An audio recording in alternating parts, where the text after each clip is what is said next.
আমরা কিছু জেনে এবং বুঝে ওঠার আগেই পুলিশের প্রতি আক্রমণ করা হয়। সাবেক আইজিপি বেনজির আহমেদের পরপরই বিপুল অবৈধ সম্পদ নিয়ে এবার আলোচনায় এসেছেন পুলিশেরই আরেক বড় কর্মকর্তা ডিএমপির সাবেক কমিশনার আসাদুজ্জামান মিয়া। বিভিন্ন গণমাধ্যমে এরই মধ্যে উঠে এসেছে তার নামে বেনামে গড়া শত শত কোটি টাকার বিবরণ। এসব নথি অনুসন্ধানে গিয়েই যেন কেঁচো খুঁড়তে সাপ বেরিয়ে এসেছে। আসাদুজ্জামান মিয়া ও তার স্ত্রীর সন্তান ছাড়াও বোন ভাগিনা, শ্যালক শ্যালিকা, এমনকি বাড়ির কেয়ারটেকারের নামেও শত শত কোটি টাকার সম্পদ। অর্থাৎ মিয়া সাহেবের বাড়ির কেয়ারটেকারও বনে গেছেন শত কোটি টাকার মালিক। কি নেই তার? খোদ রাজধানীতেই আলিশান বাড়ি, ফ্ল্যাট, জমি এবং প্লটের ছড়াছড়ি আছে। ঢাকার বাইরেও একরের পর একর জমি, শেয়ার বাজারে বিনিয়োগ, স্বর্ণ ব্যবসা, পরিবহন ব্যবসা, এমনকি জাহাজের ব্যবসাতেও আছে বিনিয়োগ। রাজধানীর সিদ্ধেশ্বরীর আমেনাবাদ হাউজিং এলাকা, বর্তমানে আবাসন প্রতিষ্ঠান রূপায়ণের অভিজাত হাউজিং প্রজেক্ট রূপায়ণ স্বপ্ননিলয় আবাসিক। এখানকার ৩ নম্বর ভবনের ৬ষ্ঠ তলায় প্রায় ৪,০০০ স্কয়ার ফিটের একটি রাজকীয় ফ্ল্যাট রয়েছে আসাদুজ্জামানের। G5 নম্বর ফ্ল্যাটটি নিয়েছেন তিনি তার একমাত্র কন্যা আয়েশা সিদ্দিকার নামে। ন্যূনতম ৩ থেকে ৫ কোটি টাকা পর্যন্ত এখানকার এক একটা ফ্ল্যাটের দাম। ফ্ল্যাটে যদি যে কেউ একজন থাকে তার অন্তত ২০ লক্ষ টাকা তার মাসে খরচ আছে।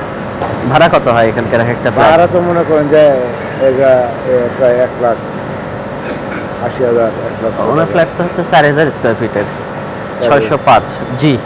না, এখানেই থাকে।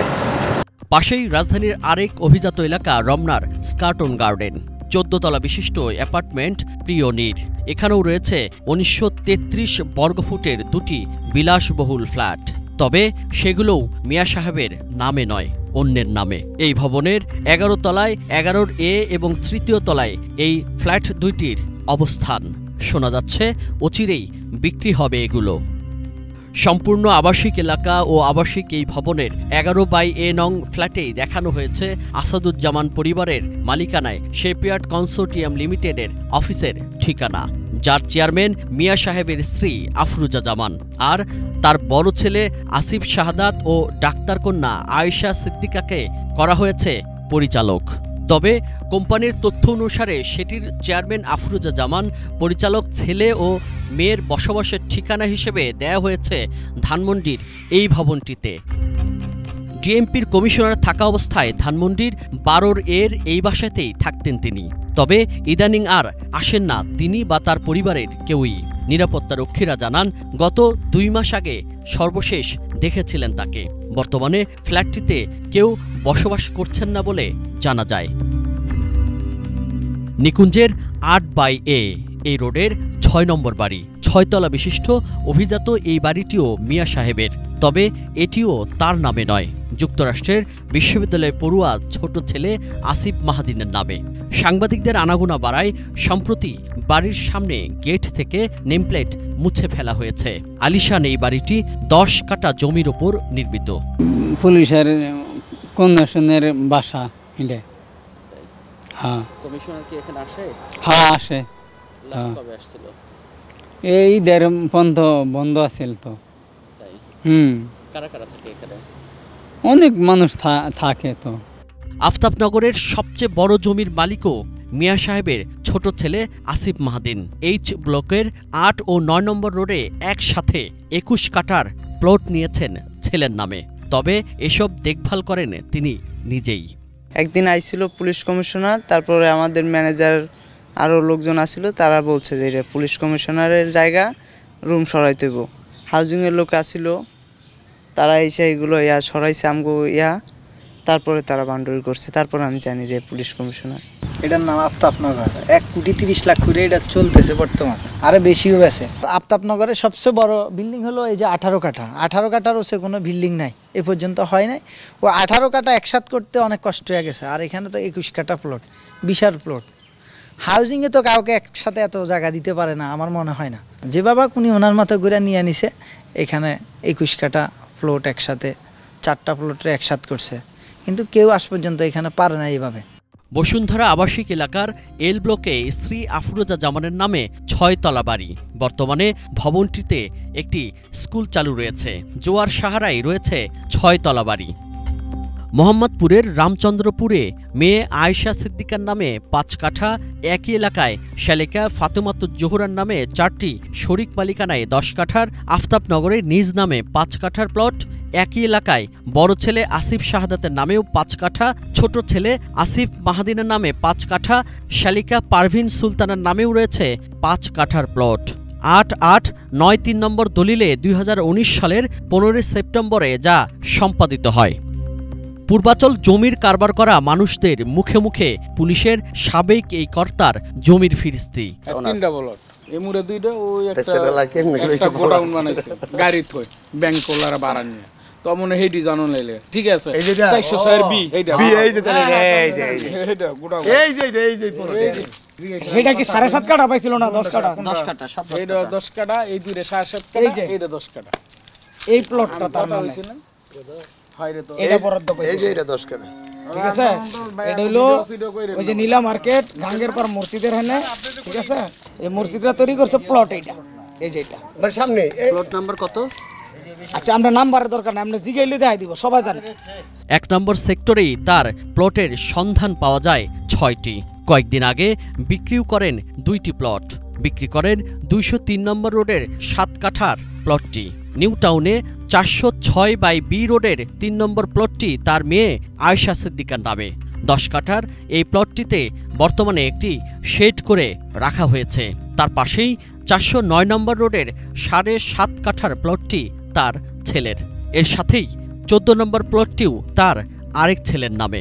7.5 কাঠা করে এই প্লটগুলোতে আসাদুজ্জামান মাঝে মাঝেই আসেন। কিছুদিন আগেও দেয়াল তুলেছেন। তবে স্থানীয়দের বিস্তর অনুযোগ তাকে নিয়ে। মুখ খুব খারাপ, মানে একটা আমার মা বৃদ্ধ মানুষ, উনি কইল যে বাপু আমরা 6 মাসে চাইছি, আমাকে একটু সময় দাও। তো মায়ের কইল চুপ চুপ থাকো মহিলা, আমার পোলাটা গড় উঠেছ, কারে জিজ্ঞেস, মানে কোনো শব্দ নেই, শব্দ করার মতো না।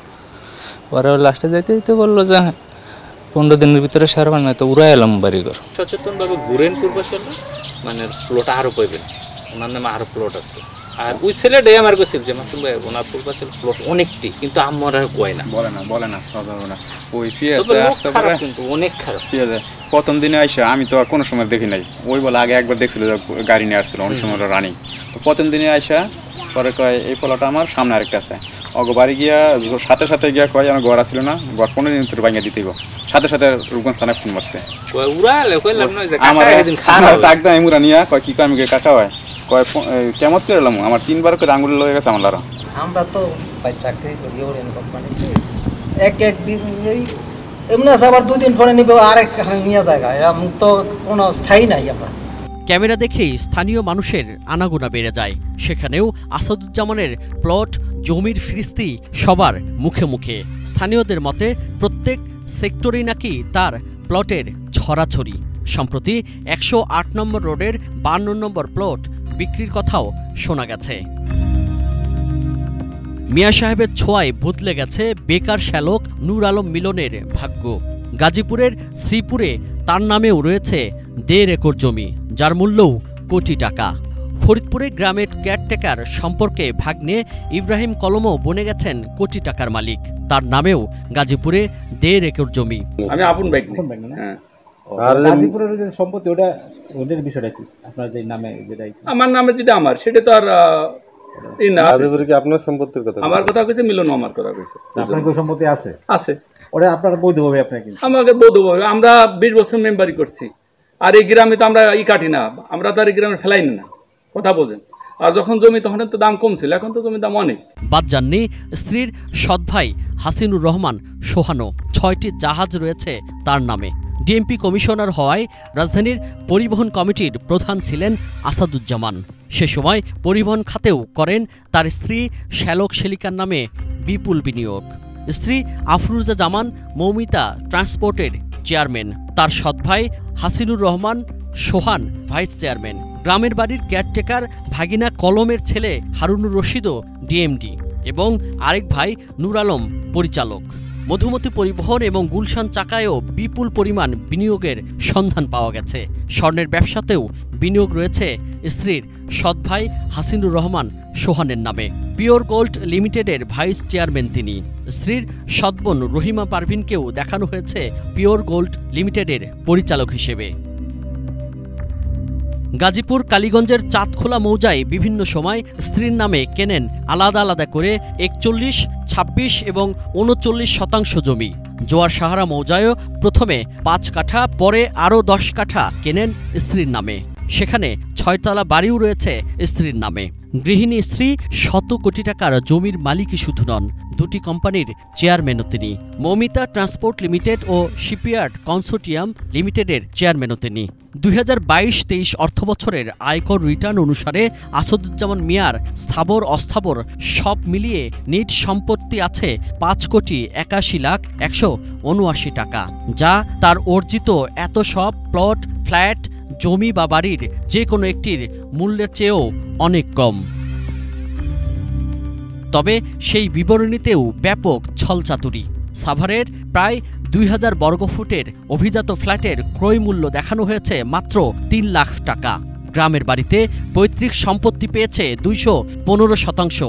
হেবামূলে বোনেরা দান করেছেন 2 দফায় 322% এবং 68%। আয়কর রিটার্ন অনুযায়ী ফরিদপুরের 49.5 এবং 8%, পূর্বাঞ্চলে 7.5 কাঠা, আফতাবনগরে 6 কাঠা, পুলিশ অফিসার্স হাউজিং সোসাইটিতে 6.9 কাঠা জমির মালিকানা দেখানো হয়েছে।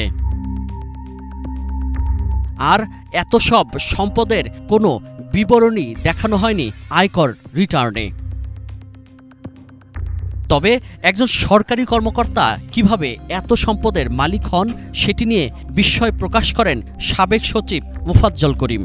প্রশ্নই আসে না, বললাম তো, একজন ধরুন সচিব, আমি নিজে সচিব ছিলাম সেদিনে, বলছি সচিবের তার হক হালালি উপার্জন, যেটা হক রাস্তায় ন্যায়পথে, সেটা কি?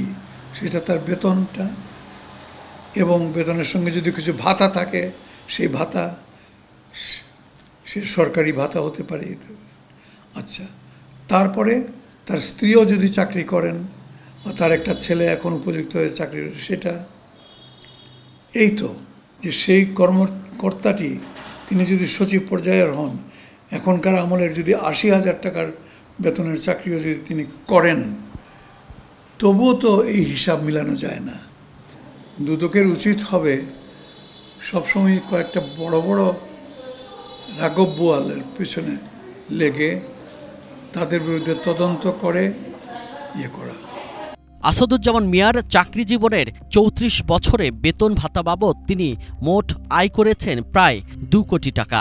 এর বাইরে পদবি অনুযায়ী আনুষঙ্গিক সুযোগ সুবিধা সহ সর্বসাকুল্যে প্রায় 2.5 থেকে 3 কোটি টাকার কাছাকাছি। এছাড়া জাতিসংঘের মিশনে কোটি টাকার মতো পেয়ে থাকতে পারেন। কম বেশি 4 কোটি টাকা চাকরি জীবনে আয় করা একজন সরকারি কর্মকর্তা কিভাবে এত বিপুল পরিমাণ সম্পদের মালিক হন, এটাই প্রশ্ন।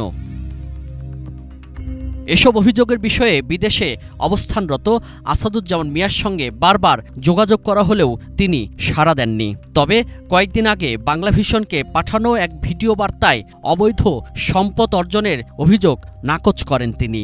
অবৈধ সম্পদ অর্জনে যে খবর প্রকাশ করেছে সেটি অসত্য, বানোয়াট, অতিরঞ্জিত এবং উদ্দেশ্য প্রণোদিত। জ্ঞাত আয় বহির্ভূত সম্পদের বিষয়ে আসাদুজ্জামান মিয়ার স্ত্রী, পুত্র ও কন্যাদের ফোন করা হলে তারাও এড়িয়ে যান বিষয়টি। ডিএমপির 33তম কমিশনার হিসেবে আসাদুজ্জামান মিয়া দায়িত্ব পালন করেন 2015 থেকে 19 সাল পর্যন্ত। পরে 3 বছর চুক্তিভিত্তিক ছিলেন জাতীয় নিরাপত্তা সংক্রান্ত সেলের প্রধান নির্বাহী কর্মকর্তার পদে। অবসরের পরপরই বেরিয়ে আসে পুলিশের চাকরি করে তিনি নামে বেনামে গড়ে তুলেছেন অবৈধ সম্পদের পাহাড়। গ্রামের বেকারও হয়েছেন কোটিপতি শুধুমাত্র আসাদুজ্জামানের আত্মীয় হওয়ার বদৌলতে। সুজন মাহমুদ, বাংলাভিশন, ঢাকা।